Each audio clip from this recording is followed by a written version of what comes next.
Hello दोस्तों, नमस्कार। Current affairs की महत्वपूर्ण कक्षा में आप सभी का स्वागत है। दैनिक समसामयिक की जो सभी प्रतियोगी परीक्षाओं के लिए अति महत्वपूर्ण है, उसकी एक श्रृंखला के साथ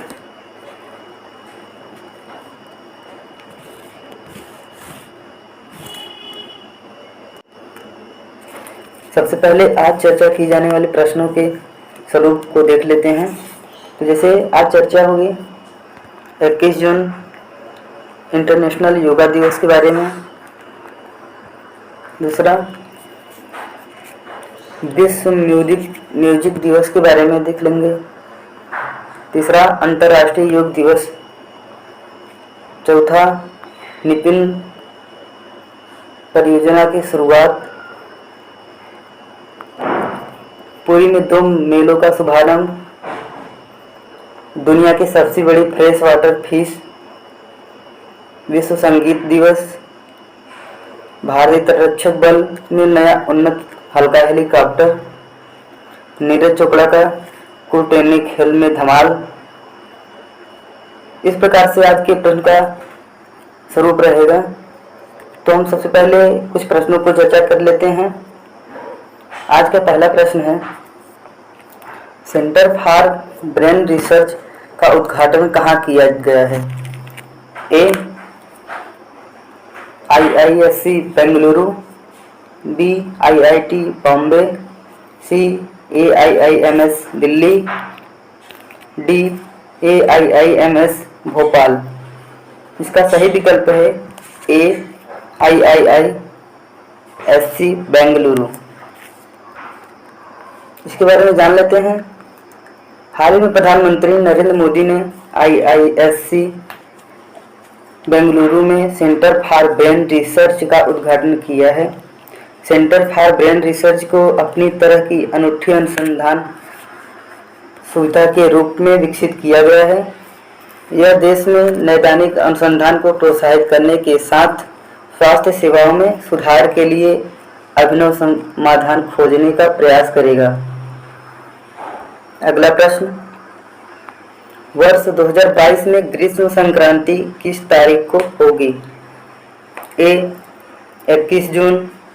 बी, 22 जून। सी, 23 जून। डी, 24 जून। इसका सही विकल्प है ए, 21 जून। वर्ष 2022 में ग्रीष्म संक्रांति 21 जून को होगी। उत्तरी गोलार्ध में गर्मियों की शुरुआत की आधिकारिक घोषणा होने के कारण यह साल का सबसे लंबा दिन भी है। इस दिन सूर्य अपने सबसे उत्तरी बिंदु पर पहुंचता है। यह उत्तरी गोलार्ध में ग्रीष्म संक्रांति का पहला दिन और दक्षिणी गोलार्ध में सर्दियों का पहला दिन शीतकालीन संक्रांति होता है। अगले प्रश्न की ओर चलते हैं। वर्ष 2022 के राष्ट्रमंडल खेलों की मेजबानी कौन सा शहर कर रहा है? A, Glasgow. B, Birmingham. C, Melbourne. D, New Delhi. इसका सही विकल्प है बी, बर्मिंघम। हाल ही में भारत ने राष्ट्रमंडल खेलों के लिए 18 सदस्यीय वरिष्ठ पुरुष हॉकी टीम का चयन किया है। वर्ष 2022 का राष्ट्रमंडल खेल इंग्लैंड के बर्मिंघम में होने जा रहा है, इसलिए विकल्प बी सही है। पहला राष्ट्रमंडल खेल 1930 में कनाडा के शहर हैमिल्टन में हुआ था। वर्ष 1930 के बाद हर 4 साल बाद इसका आयोजन होता है, लेकिन द्वितीय विश्व युद्ध के कारण 1942 और 1946 में इसका आयोजन नहीं हो सका था। अगले प्रश्न की ओर चलते हैं। अगला प्रश्न, डच रोग क्या है? ए, एम्स्टर्डम में एक वायरल प्रकोप। बी, प्राकृतिक संसाधनों की खोज के कारण अर्थव्यवस्थाओं में असमान वृद्धि। सी, नस्ली भेदभाव को दर्शाने वाले एक शब्द। डी, जैविक युद्ध का वर्णन करने वाला एक शब्द। इसका सही विकल्प है बी, प्राकृतिक संसाधनों की खोज के कारण अर्थव्यवस्थाओं में असमान वृद्धि।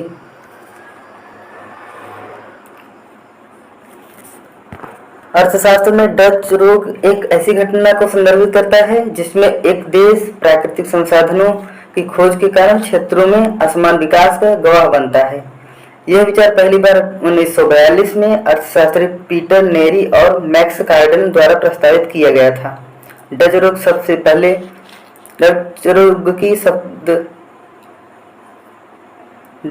शब्द पहली बार द इकोनॉमिस्ट द्वारा नीदरलैंड के विनिर्माण उद्योग की गिरावट का वर्णन करने के लिए गढ़ा गया था। अगले प्रश्न की ओर चलते हैं। कोट्टियूर वन कहाँ स्थित है? ए, तमिलनाडु, बी, कर्नाटक, डी, सी, आंध्र प्रदेश, डी, कर्नाटक। इसका सही विकल्प है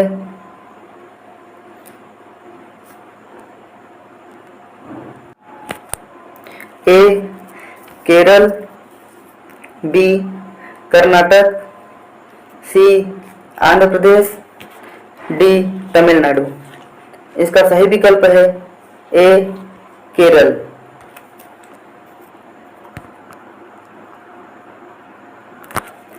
केरल के कोट्टियूर वनों में पहली बार एक दुर्लभ ड्रैगन फ्लाई द स्पाइनी हॉर्नटेल या बी चैकुलेसिस की उपस्थिति दर्ज की है। पश्चिमी घाटों में पाई जाने वाली यह प्रजाति की खोज इस साल के शुरू में महाराष्ट्र के सिंधु दुर्ग जिले के चौकुल में हुई थी।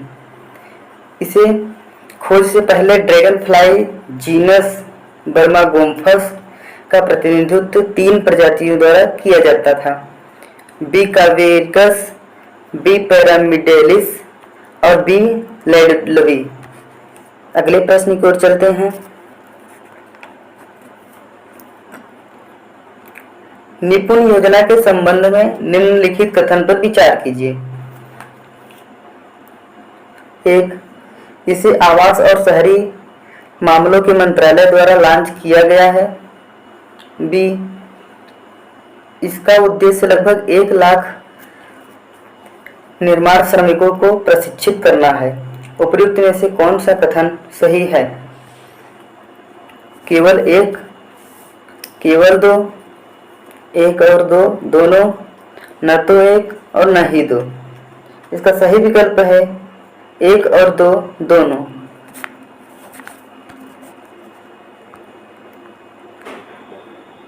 हाल ही में आवास एवं शहरी मामलों के मंत्रालय ने लगभग 1 लाख निर्माण श्रमिकों को प्रशिक्षित करने के लिए एक योजना की शुरुआत की।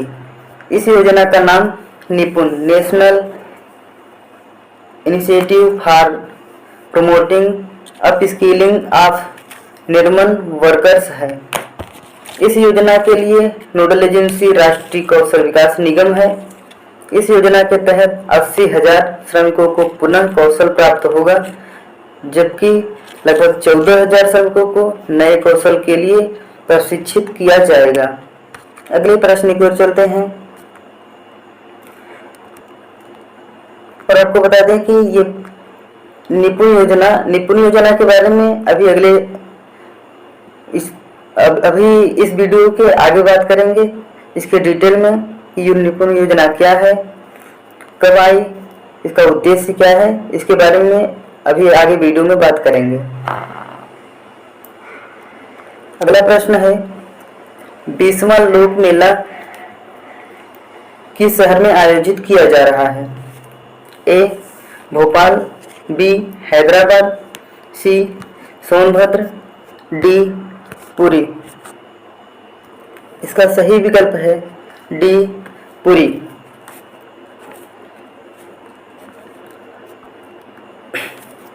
हाल ही में जनजातीय मामलों एवं जल शक्ति राज्य मंत्री ने 20वें लोक मेले का उद्घाटन किया है।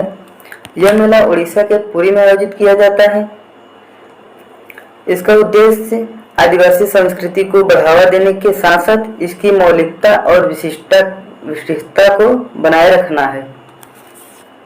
इसका भी विश्लेषण हम वीडियो में आगे करेंगे। अगला प्रश्न है, ज्योतिर्गमय महोत्सव के संदर्भ में निम्नलिखित कथनों पर विचार कीजिए। 1. यह उत्सव संगीत नाटक अकादमी द्वारा आयोजित किया जाता है। 2. इसका उद्देश्य देश भर में दुर्लभ संगीत वाद्य यंत्रों की प्रतिभा को प्रदर्शित करना है।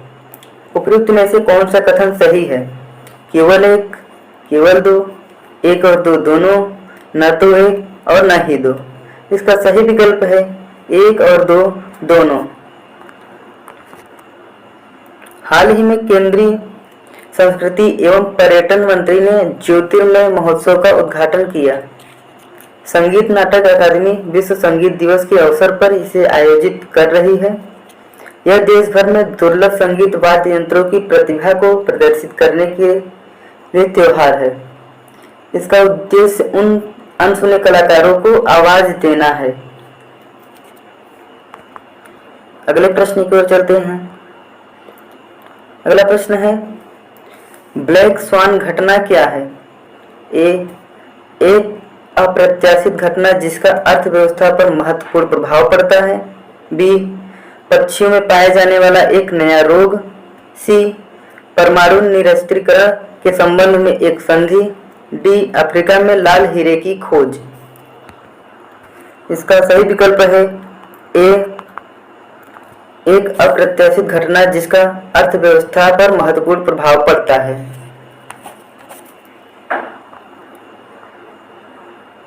भारतीय रिजर्व बैंक के एक अध्ययन से पता चला है कि भारत के लगभग 100 अरब डॉलर की पूंजी के आउटफ्लो होने की संभावना है। इसे ब्लैक स्वान घटना माना जा रहा है। ब्लैक स्वान ऐसी दुर्लभ घटना है जिसका अर्थव्यवस्था, समाज और दुनिया पर महत्वपूर्ण प्रभाव पड़ता है। ब्लैक स्वान सिद्धांत का प्रतिपादन 2001 में लेखक के निवेशक नसीम निकोलस तालेब ने किया था। यह सिद्धांत उनकी पुस्तक the black swan the impact of the highly improbable 2007 से लोकप्रिय हुआ। अगला प्रश्न है, भारत में सिंगल यूज प्लास्टिक पर प्रतिबंध लगाने के लिए किस मंत्रालय ने हाल ही में एक गजट अधिसूचना जारी की है? ए, पृथ्वी विज्ञान मंत्रालय। बी, रसायन एवं उर्वरक मंत्रालय। सी, नवीन एवं नवीकरणीय ऊर्जा मंत्रालय। डी, पर्यावरण वन एवं जलवायु परिवर्तन मंत्रालय। इसका सही विकल्प है डी, पर्यावरण वन एवं जलवायु परिवर्तन मंत्रालय। भारत में जुलाई 2022 से सिंगल यूज प्लास्टिक पर प्रतिबंध लगाने जा रहा है। पर्यावरण वन एवं जलवायु परिवर्तन मंत्रालय ने इस प्रतिबंध की घोषणा करते हुए एक गजट अधिसूचना जारी की थी।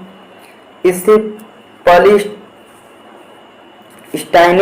विस्तारित पॉलीस्टाइनिन वस्तुओं सहित एकल उपयोग वाले प्लास्टिक का निर्माण, आयात, स्कॉटिंग, वितरण, बिक्री और उपयोग पर रोक लगेगी। सिंगल यूज प्लास्टिक से तात्पर्य उन प्लास्टिक वस्तुओं से है जो एक बार उपयोग करके फेंक दी जाती हैं। अगले प्रश्न पर चलते हैं। अगला प्रश्न है, राष्ट्रीय चंबल अभयारण्य का क्षेत्र किस राज्य में आता है? किस राज्य में नहीं आता है? ए, मध्य प्रदेश। बी, राजस्थान। सी, उत्तर प्रदेश। डी, गुजरात। इसका सही विकल्प है डी, गुजरात। गुजरात में चंबल अभयारण्य क्षेत्र नहीं आता। मध्य प्रदेश, राजस्थान और उत्तर प्रदेश में चंबल अभयारण्य क्षेत्र आता है। हाल ही में मध्य प्रदेश में राष्ट्रीय चंबल अभयारण्य के क्षेत्र में चंबल और उसकी सहायक पार्वती नदी के कुछ हिस्सों को खनन के लिए खोलने का प्रस्ताव दिया है। नेशनल चंबल स्टेट 3 राज्यों राजस्थान, मध्य प्रदेश और उत्तर प्रदेश में फैला हुआ है। यह मध्य प्रदेश में चंबल और उसकी सहायक पार्वती नदी के कुल 435 किलोमीटर के हिस्से को कवर करता है। यह एक महत्वपूर्ण पक्षी आवास है जिसमें घड़ियाल, डॉल्फिन, मगर और कई दुर्लभ कछुओं की प्रजाति पाई जाती है। अगले प्रश्न की ओर चलते हैं। अब हम बात कर लेते हैं अंतर्राष्ट्रीय योग दिवस, जो कि कल 21 जून को मनाया गया है। तो उसके विश्लेषण जिसे इसका उद्देश्य को हम जान लेते हैं। जैसे हाल ही में 21 जून को अंतर्राष्ट्रीय योग दिवस मनाया गया। इस दिवस को मनाने का मकसद दुनिया भर में लोगों के बीच योग के लाभ और जीवन पर इसके प्रभाव के प्रति जागरूकता पैदा करना है। इस वर्ष अंतर्राष्ट्रीय योग दिवस का विषय है मानवता के लिए योग। इस साल यह अंतर्राष्ट्रीय दिवस 8वां संस्करण है। इस दिन को चिन्हित करने के लिए दुनिया भर में कई कार्यक्रम आयोजित किए जाते हैं। जैसे 21 जून वर्ष का सबसे लंबा दिन होता है। योग दिवस 2022 को देश भर में आज़ादी का अमृत महोत्सव के हिस्से के रूप में तथा दुनिया भर में भव्य तरीके से मनाया जा रहा है। विश्व स्वास्थ्य संगठन WHO ने भारत सरकार के सहयोग से लोगों को सक्रिय और स्वस्थ रहने में मदद करने हेतु WHO माई योगा नामक एक ऐप लॉन्च की है। 11 दिसंबर 2014 को संयुक्त राष्ट्र महासभा ने 21 जून को अंतर्राष्ट्रीय योग दिवस के रूप में घोषित किया था। इसके बाद 21 जून 2015 से पहला अंतर्राष्ट्रीय योग दिवस मनाया गया। बता दें कि कोविड-19 महामारी के दौरान आयोजित पिछले साल के अंतर्राष्ट्रीय योग दिवस का विषय था स्वास्थ्य के लिए रोग, योगा फॉर वेलनेस था। योग के बारे में जान लेते हैं। और जैसे योग क्या है? योग शब्द संस्कृत से निकला है जिसका अर्थ है जुड़ना। यह शरीर और चेतना के मिलन का प्रतीक है। यह एक प्राचीन शारीरिक, मानसिक और आध्यात्मिक प्रैक्टिस है जिसकी उत्पत्ति भारत में हुई थी। 5वीं शताब्दी से भारत में प्रचलित योग तन और मन को स्वस्थ रखने में लाभकारी रहा है। एक समग्र दृष्टिकोण के रूप में योग शरीर और मन की विभिन्न प्रणालियों को लक्षित करता है। ध्यातव्य है कि महर्षि पतंजलि योग दिवस के जनक माने जाते हैं, जिन्होंने 195 योग सूत्र संकलित किए जो योग दर्शन की नींव बने हुए हैं। अगला विषय है निपुण योजना की शुरुआत। निपुण परियोजना क्या है, पहले इसके बारे में जान लेते हैं। हाल ही में केंद्रीय मंत्री हरदीप सिंह पुरी ने निर्माण श्रमिकों के कौशल प्रशिक्षण के लिए निपुण नाम की एक अभिनव परियोजना का शुभारंभ किया। निपुण परियोजना का पूरा नाम जान लेते हैं पहले। निपुण परियोजना का नाम है national initiative for promotion of upskilling of निर्मन वर्कर्स है। यह परियोजना आवास एवं शहरी कार्य मंत्रालय के दीनदयाल अंत्योदय योजना, राष्ट्रीय शहरी आजीविका मिशन डे नुलम के तहत एक पहल है। राष्ट्रीय कौशल विकास निगम NSDC निपुण परियोजना के लिए कार्यान्वयन भागीदार होगी। इसके तहत 1 लाख से अधिक निर्माण श्रमिकों को नए कौशल और अपस्किलिंग कार्यक्रमों के माध्यम से प्रशिक्षित किया जाएगा। यह परियोजना का निर्माण श्रमिकों को बेहतर नौकरी के अवसर तलाशने, मजदूरी बढ़ाने और विदेशों से प्लेसमेंट में भी सक्षम बनाएगी। यह निर्माण उद्योग के लिए भविष्य की श्रम शक्ति का निर्माण कर देश में नवाचार और बड़े पैमाने पर विकास को बढ़ावा देगी। यह पहल निर्माण श्रमिकों की उन क्षमताओं को बढ़ाकर उनके कौशलों में विविधता लाएगी। गौरतलब है कि इसका निर्माण उद्योग 2022 तक सबसे बड़ा नियोक्ता बनने की ओर अग्रसर है और अगले 10 वर्षों में 4 करोड़ 5 लाख अतिरिक्त कुशल श्रमिकों की आवश्यकता होगी। National real estate development council और confederation of real estate developers association of India CREDAI उद्योग भागीदारी के रूप में प्रोजेक्ट निपुण में शामिल हुए हैं। परियोजना कार्यान्वयन को 3 भागों में विभाजित किया गया है, जिसे पहले भाग में निर्माण स्थलों पर रिकॉग्निशन ऑफ प्रायर लर्निंग के माध्यम से प्रशिक्षण देना है। दूसरा है प्लम्बिंग और इंफ्रास्ट्रक्चर सेक्टर स्किल काउंसिल द्वारा नवीनतम कौशल के माध्यम से प्रशिक्षण तथा तीसरा है उद्योगों, बिल्डरों, ठेकेदारों के माध्यम से अंतर्राष्ट्रीय प्लेसमेंट। निपुण परियोजना संबंधी मंत्रालयों के साथ कन्वर्जेंस की सुविधा और समर्थन भी प्रदान करेगी। दीनदयाल उपाध्याय योजना राष्ट्रीय शहरी आजीविका मिशन, यह एक केंद्र प्रायोजित योजना है। इसे 2014-15 से लागू किया जा रहा है। इस मिशन का उद्देश्य देश में शहरी गरीब परिवारों की गरीबी और उनकी असुरक्षा को कम करना है। साथ ही स्वरोजगार और कुशल श्रम से रोजगार के अवसरों तक पहुंच सुनिश्चित कर उनकी आजीविका में उल्लेखनीय सुधार करना है। अगला है पुरी में 2 मेलों का शुभारंभ। हाल ही में जनजातीय मामलों और जल शक्ति राज्य मंत्री ने उड़ीसा के पुरी स्थित सरधवली में 2 मेलों का उद्घाटन किया। यह 2 मेले 20वां लोक मेला फ्लॉक फेयर और 13वां कृषि मेला, यह दोनों मेले 5 दिन तक चलेंगे और 24 जून को समाप्त होंगे। 20वां लोक मेला फोल्क फेयर 2022 यह राष्ट्रीय स्तर की प्रदर्शनी के साथ एक राष्ट्रीय जनजातीय लोकगीत और नृत्य महोत्सव है।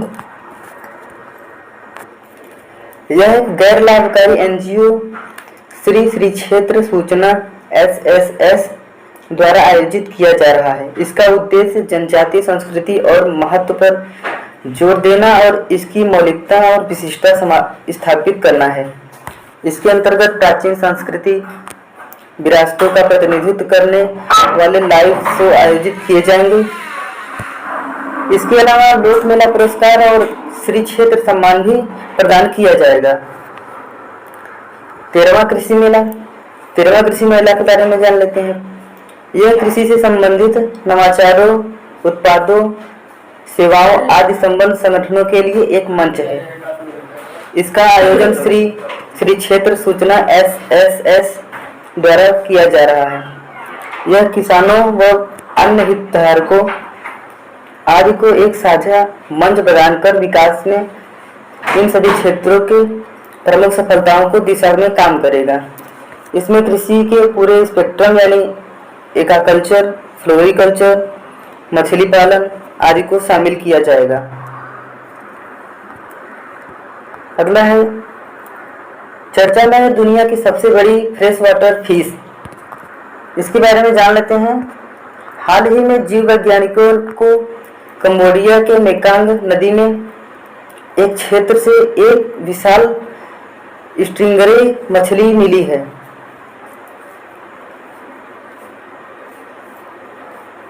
इसको दुनिया की सबसे बड़ी फ्रेश वाटर फिश माना जाता है। इससे पूर्व 2005 में थाईलैंड में पकड़ी गई मेकांग विशाल कैटफिश को मीठे पानी की सबसे बड़ी मछली के रूप में चिन्हित किया गया था। इस स्ट्रिंगरे की लंबाई 13 फीट जबकि वजन करीब 661 पाउंड माना गया है, जो कि मेकांग विशाल कैटफिश से 15 पाउंड ज्यादा है। विशाल फ्रेशर वाटर स्ट्रिंग, इसका वैज्ञानिक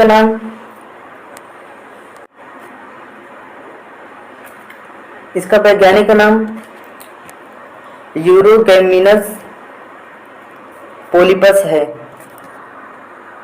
इसके शरीर की लंबाई 5 मीटर तक हो सकती है जबकि इसका वजन 600 किग्रा तक हो सकता है। आईयूसीएन लिस्ट में इसे सुमेध सूचीबद्ध किया गया है। फ्रेश वाटर फिश यह वे जीव हैं जो कैसेविकियों के समूह से संबंधित हैं। यह दुनिया भर में नदियों, झीलों की गहराइयों तथा मीठे पानी के चैनलों में पाई जाती हैं। इनके पास विशेष गलफड़े होते हैं जो पानी में इनके तापमान को नियंत्रित करने में मदद करते हैं। गौरतलब है कि मेकांग नदी चीन, म्यांमार, लाओस, थाईलैंड, कंबोडिया और वियतनाम से होकर गुजरती है। मेकांग नदी मीठे पानी की विशाल मछलियों की कई प्रजाति का घर है।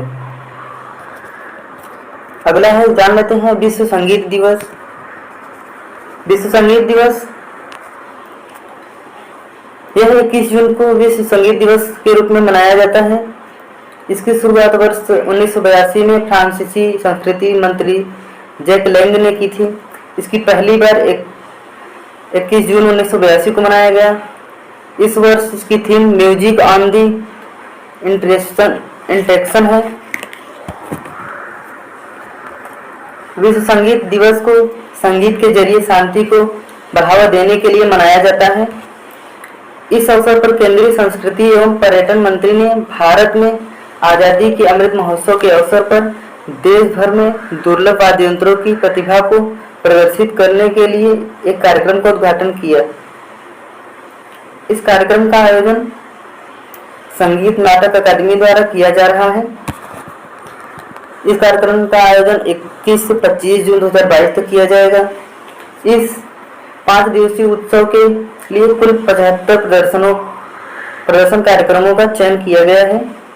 इस उत्सव के लिए कॉल टू एक्शन के जरिए गुमनाम प्रतिभाओं को मौका देने के लिए विशेष कार्यक्रम का आयोजन किया गया है।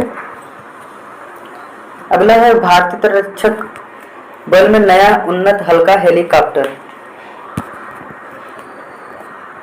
भारतीय तटरक्षक बल ने नए स्वदेशी रूप से विकसित उन्नत हल्के हेलीकॉप्टर ALH मार्क 3 को अपने बड़े बेड़े में शामिल किया है। पूर्व क्षेत्र में रक्षा बल द्वारा तैनात किया जाएगा। भारतीय तटरक्षक बल में 840 स्क्वाड्रन के रूप में जाने वाला एक नया एयर स्क्वाड्रन चेन्नई में स्थापित किया गया था। तटरक्षक बल ने कहा है कि जल्द ही नए स्क्वाड्रन की सूची में 3 और उन्नत हल्के हेलीकॉप्टर शामिल किए जाएंगे। इस हेलीकॉप्टर में आधुनिक रडार का उपयोग विमान की दृष्टि से सीमा से दूर का पता लगाने के लिए किया गया है। इसके अलावा यह टारगेट न्यूट्रलाइजेशन ऑपरेशन के लिए माउंटेन हैवी मशीन का उपयोग किया गया है। हिंदुस्तान एरोनॉटिक्स लिमिटेड ने ALH को सरकार की आत्मनिर्भर पहल के हिस्से के रूप में निर्माण किया है। अगला है, नीरज चोपड़ा का कूटाने खेलों में धमाल।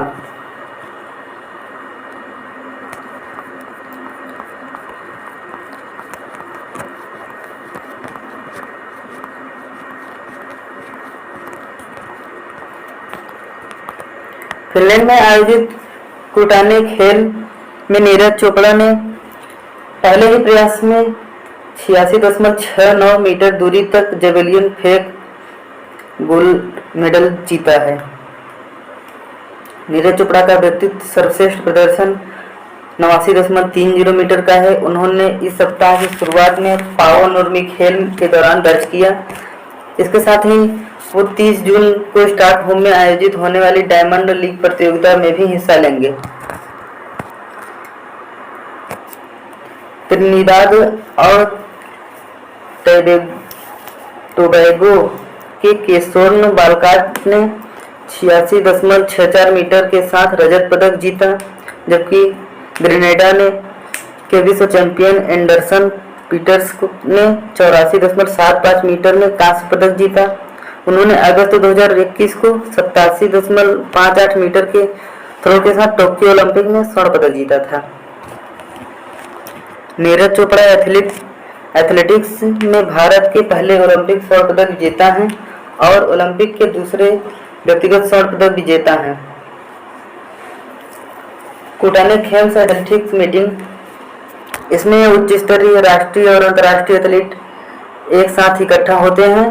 यह आयोजन कूटाने के सालाना सबसे महत्वपूर्ण एथलीट बैठक है और हजारों लोग इससे देखने आते हैं। अब चर्चा में है, जैसे पीएम मोदी ने IISc बेंगलुरु में नए ब्रेन रिसर्च सेंटर का उद्घाटन किया। कर्नाटक के 2 दिवसीय दौरे पर पहुंचे प्रधानमंत्री नरेंद्र मोदी ने सोमवार को बेंगलुरु में Indian institute of science IISc centre for brain research का उद्घाटन किया। उन्होंने विश्वविद्यालय के नए परिसर का उद्घाटन भी किया। इसके अलावा प्रधानमंत्री नरेंद्र मोदी ने 28,000 करोड़ से अधिक की रेल व रोड परियोजना का उद्घाटन और शिलान्यास भी किया। इसके आगे है, भुवनेश्वर ने किसी भारतीय पेसर द्वारा सबसे ज़्यादा प्लेयर ऑफ द सीरीज जीतने का रिकॉर्ड तोड़ा। भुवनेश्वर कुमार ने अंतर्राष्ट्रीय क्रिकेट में एक भारतीय पेसर द्वारा सबसे ज़्यादा player of the series award जीतने का रिकॉर्ड तोड़ा है। 32 वर्षीय भुवनेश्वर ने दक्षिण अफ्रीका के खिलाफ 5 मैच की T20 सीरीज में 6 विकेट लेने के साथ ही अपना चौथा player of the series award जीता। उन्होंने 3 अवार्ड जीतने वाले जाहिर खान और ईशांत शर्मा को पिछाड़ा है। साइक्लिस्ट रोनाल्डो ने रचा इतिहास, 1 किमी टाइम ट्रायल में भारत का पहला इंटरनेशनल मेडल जीता। विश्व जूनियर चैंपियन रोनाल्डो सिंह लैटोजाम ने दिल्ली में एशियाई साइकिलिंग चैंपियनशिप के 1 किलोमीटर टाइम ट्रायल में 1 मिनट 1.798 सेकंड का समय निकालकर कांस्य पदक जीता। यह भारत का अब तक का पहला 1 किलोमीटर टाइम ट्रायल अंतर्राष्ट्रीय पदक है। रोनाल्डो ने कहा कि इस श्रेणी में पदक जीतने के लिए जीतना मेरे लिए बहुत बड़ी बात है। बेशक मैं स्वर्ण जीतना चाहता था। अगला है, 1 जुलाई से लागू होने जा रहा है डेबिट क्रेडिट कार्ड संबंधी नया टोकनाइजेशन नियम क्या है। RBI द्वारा पिछले साल जारी किया गया कार्ड टोकनाइजेशन नियम 1 जुलाई 2022 से लागू होगा, जिसके अंतर्गत व्यापारी अपने सर्वर पर ग्राहक का डेटा स्टोर नहीं कर सकेंगे। बैकल RBI टोकनाइजेशन का अर्थ है कि कार्ड के वास्तविक विवरण को एक यूनिक अल्टरनेट कोड से बदला जाएगा, जिसे ऑनलाइन प्लेटफॉर्म पर टोकन बुलाया जाएगा। अगला है, बिहार में अग्निपथ परियोजना के विरोध के भी 23 जून को प्रस्तावित B.Ed प्रवेश परीक्षा हुई स्थगित। बस आज के लिए इतना ही।